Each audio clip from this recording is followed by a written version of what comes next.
Kia ora e toano. My name is Katie and I am one of the youth workers here at the parish. And it is my privilege to be sharing with you this morning. Some of the reflections that I have been having in lockdown have been around the concept or the Māori word wakarongo. And what does it mean as scripture tells us to be still and know that I am God. We read that in Psalm 46:10. Wakarongo, when you break down the word wakarongo, we often translate that simply to listen in English, which most people would say was listening with your ears, your taringa. However, when you actually break down the word wakarongo, rongo actually means to see, to smell, to taste, to touch, to hear. So it encompasses all of our senses, and waka is to, or whaka, if you're not Rongonui, is to cause. So to cause yourself to smell, or cause yourself to listen, or taste, or it's all of those parts. And so when we talk about wakarongo, or wakarongo mai, listen to me, we're not just saying listen with your ears, we're talking about listening with your whole body. And so I have been spending some time reflecting on what does this mean to slow myself down and to be listening to God, but also listening to everything else that's happening around me. And so some of the ways that I've been doing this is by literally stopping my body and sitting. I've actually found closing my eyes or slowing myself down or quietening myself has helped me listen better. But I've also learned that if I'm not intentional about listening, that I don't do a very good job of it.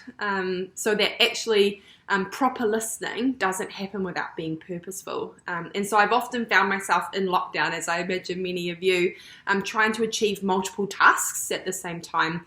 And so hitting two birds with one stone, so to speak. And so my listening hasn't been wholehearted or whole-bodied, I guess. And so what I found is when I left my phone on silent or out of sight, or I found I was less distracted, then I was actually a better listener to my kids, to myself, to what was happening in the world around me, and to what God was saying to me and inviting me into. And so part of my reflection has been, how can I reduce the noise in my world? I feel like I spend a lot of time being very busy and I'm doing all this really good stuff in my life, apparently, good stuff, whatever that means.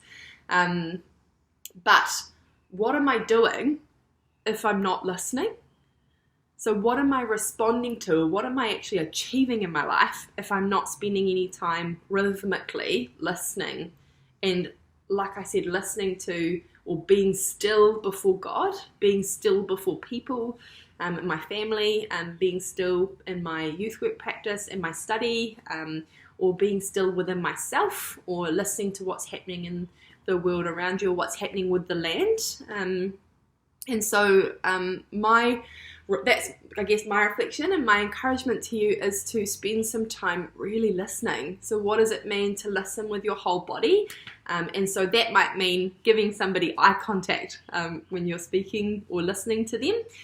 It might mean ignoring your phone for a period of time so you can actually listen to what's happening inside yourself. For me, it's also meant turning off music that's going in the background, which is always going, or getting down on the floor with my kids and actually giving them my full attention. So what does it mean this morning for you to give God your full attention? What does it mean for you to give others your full attention, your whole body?